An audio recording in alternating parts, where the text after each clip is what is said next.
Sou Alberto Henriques da Silva, nasci em 18 de fevereiro de 1944, em Caixinheira da Serra, distrito de Coimbra.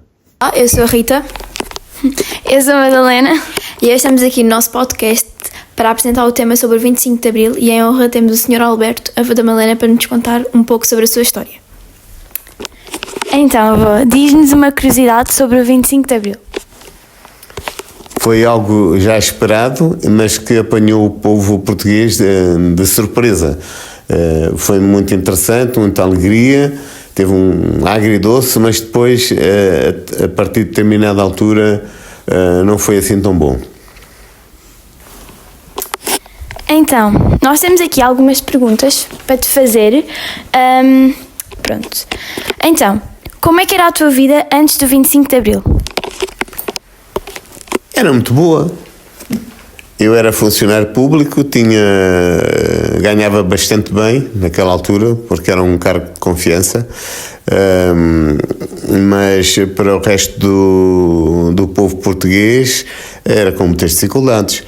Havia muito rigor na família, na própria religião, tudo era muito complicado. Tudo era muito complicado, com muito rigor. Às vezes tenho um pouco de saudades da educação que havia, do respeito que havia de uns pelos outros. Não se podia falar em política, era praticamente proibido, porque o governo da altura, a ditadura, tinha uma polícia política que qualquer coisa que se falasse, até se dizia que entre 3, 2 são da PIDE. Dizia-se era muito, tínhamos de ter muito cuidado com o que falávamos. Inclusive eu, como funcionário público, tive que assinar uma declaração que nunca pertenci a determinado partido político, que era a força mais ativa de combate ao fascismo da altura, e eu nunca pertenci ao Partido Comunista Português, nem pertencerei. Nós tínhamos que fazer uma declaração antes e depois, que não queríamos nada com o Partido Comunista. Era assim o regime daquela altura, muito, muito, muito apertado, e muita gente foi presa, muitas famílias foram destroçadas. Conheci uma amiga nossa que chamávamos de tia, que éramos muito amigos, que ela era comunista ferrenha, e quando o Álvaro Cunhal estava preso, ela fazia pastéis de bacalhau para vender, para depois levarem o produto da venda desses pastéis de bacalhau onde ele estava preso, creio que era ali em Peniche. Portanto, tenho histórias engraçadas, muito pitorescas com ela, acerca da política, mas o mais importante do 25 de Abril é a liberdade de expressão que nós conseguimos. E alguma melhoria também nas condições de trabalho. Só para vocês terem uma ideia, quando eu comecei a trabalhar com 10 anos, eu ganhava 1,50€ por mês. Era um dinheirão. Porque esse €1,50... Em contos representa quanto? Em contos, 1€. Na altura era em contos, não é? €1,50, naquela altura era 300 escudos por mês. 300 escudos. Que fazia falta em casa. E só comecei a estudar à noite quando tinha 14 anos. Avô, temos aqui outra pergunta para te fazer, que é... Faz tu. Qual foi a tua sensação durante este acontecimento histórico? A minha sensação? Foi muito boa inicialmente, e depois realmente, com o passar do tempo, houve uma determinada facção política que tentou controlar o governo e tudo, e estávamos em vias de ver uma nova ditadura. Isso foi quando eu decidi ir para o Brasil. Eu tinha 3 filhos naquela altura, 2 filhos. Estava à espera que nascesse o mais novo, e logo assim que ele nasceu, passado 15 dias, eu fui para o Brasil, porque para mim era muito difícil aturar ou pensar que íamos entrar numa nova ditadura. Então deu-se o 25 de Abril e foram? deu-se o 25 de Abril e foram logo embora? Não. Foi no ano seguinte. O chamado verão quente de 1975. Foi quando nasceu o meu filho mais novo, em julho, e eu fui em agosto para o Brasil. E depois, em 25 de novembro, que é outra data histórica da democracia portuguesa, eu já tinha viagem marcada para vir para Portugal. No dia, isto foi lá por 25 de 75. Eu vinha a Portugal para levar o teu pai, a tia Lídia e o tio Tito, que era pequenino. Tinha já a viagem marcada para 27 de setembro, e quando eu estava a barbear-me em casa, eu ouço a revolução em Portugal, e então fiquei preocupado. Liguei para a avó, estava tudo bem, e quando eu cheguei a Portugal não se falava em política, porque tinham cortado a emissão de jornais, noticiário. Era uma paz muito boa. Então, avô, sabes quem é que começou a guerra de 25 de Abril? A Revolução, desculpa. Quem começou a Revolução do 25 de Abril foi o movimento dos capitães. Eles estavam já muito cansados de fazer várias campanhas em África e noutras colónias portuguesas, como Timor, que era mais tranquila, mas as de África eram mais complicadas: Angola, Moçambique e Guiné. A Guiné era muito difícil vencer. Os guerrilheiros tinham praticamente o controle absoluto da guerra. Em Angola e Moçambique estavam controladas. Eu estive em Angola em 66 a 68. Pronto, fui obrigado, e foi das coisas que mais me custou, não é? Ter passado 2 anos longe da família, longe da namorada, que é hoje minha mulher. Mas foi este desgaste dos capitães, que eram profissionais, oficiais profissionais dos 3 ramos das Forças Armadas, que levou a uma revolta, que já em março tinha sido ensaiado um golpe de Estado, só que falhou. Foi um movimento também dos capitães. Há quem diga que foi um ensaio para ver a reação das tropas, etc. Agora, foi muito mais bem pensada a Revolução do 25 de Abril, que teve um cérebro importante, o capitão da altura, Hotel Sarava de Carvalho, e inclusive, pronto, de outros oficiais que planearam as coisas de uma forma mais pensada, mais cautelosa.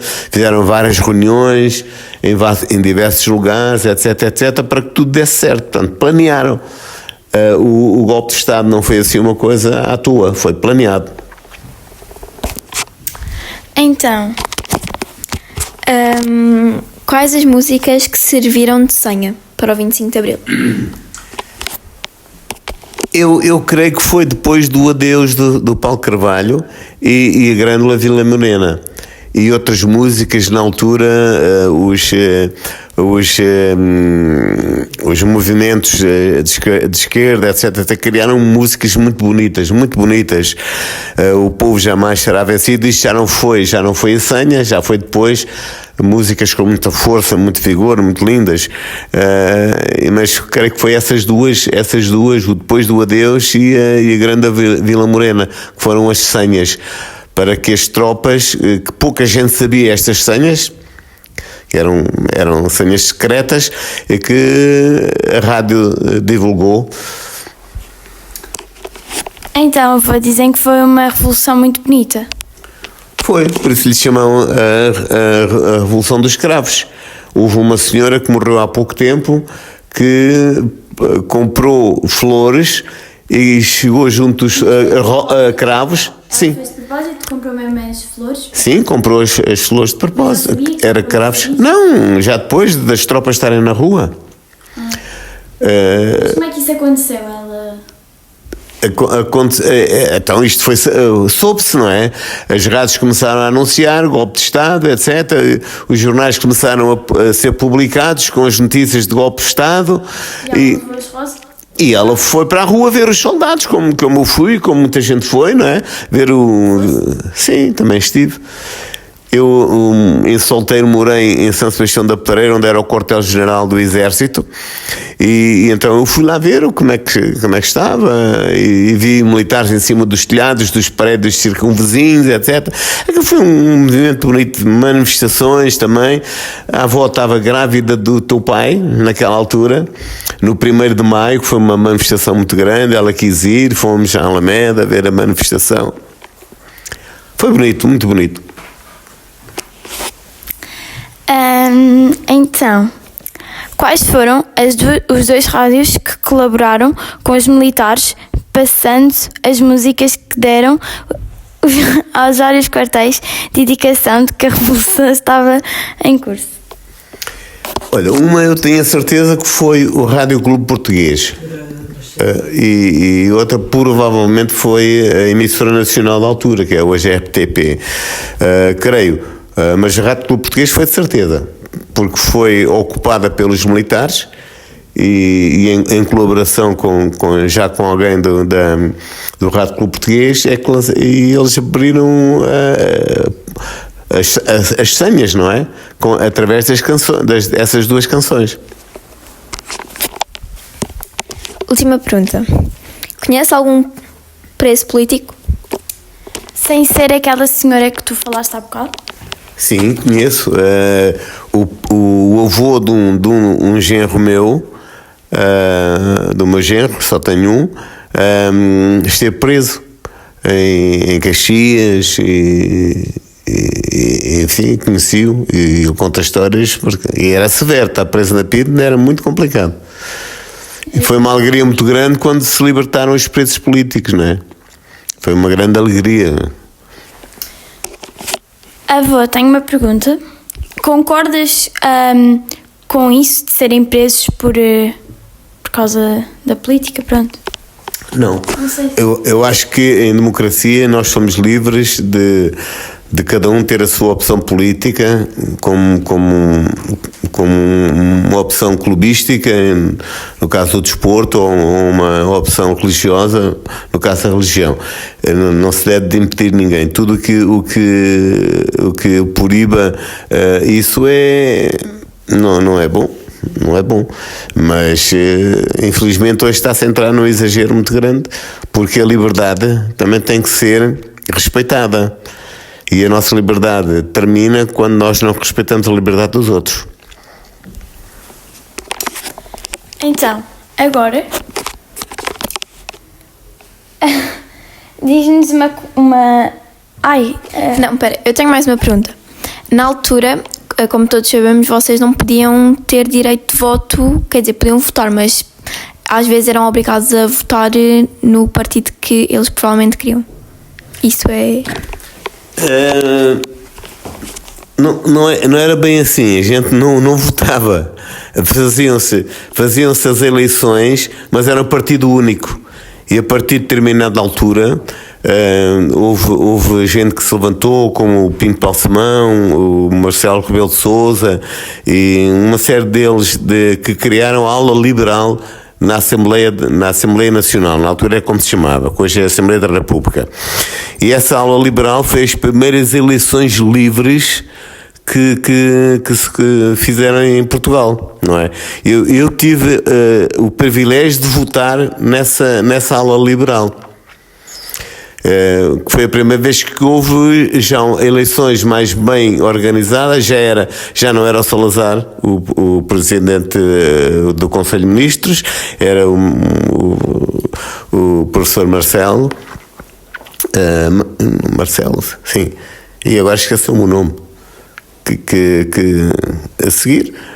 E foi uma conquista, já foi uma conquista, mas houve antes o general Humberto Delgado, que fez campanhas que, segundo dizem, ele ganhou as eleições, mas as eleições eram manipuladas, na contagem era manipulada. Pois, eles podiam mas os votos que quisessem. Pois, não havia delegados, era tudo muito controlado, não é? Avô, agora diz-nos uma curiosidade engraçada. Curiosidade engraçada que se passou durante este período. Pronto, este período de tempo. Lembras-te de alguma? Uma curiosidade engraçada. Olha, guardo uma medalha que eu recebi em África, que posso apontar aqui, e com uma medalha que eu ganhei na recruta e o emblema da minha companhia de construções 1604. As curiosidades. Tem alguma coisa engraçada ou curiosidade sobre este tempo de 25 de Abril que nos queira contar? Sim, é engraçado, é uma tragédia, mas pronto, pelo 25 de Abril muita gente estava a sair de Portugal, não se adaptava ao sistema e da Revolução a partir de uma determinada altura, quando como eu falei anteriormente, que havia uma tendência de esquerda a dominar o país com uma ditadura. E então muita gente estava a sair do país e a vender apartamentos ao desbarato.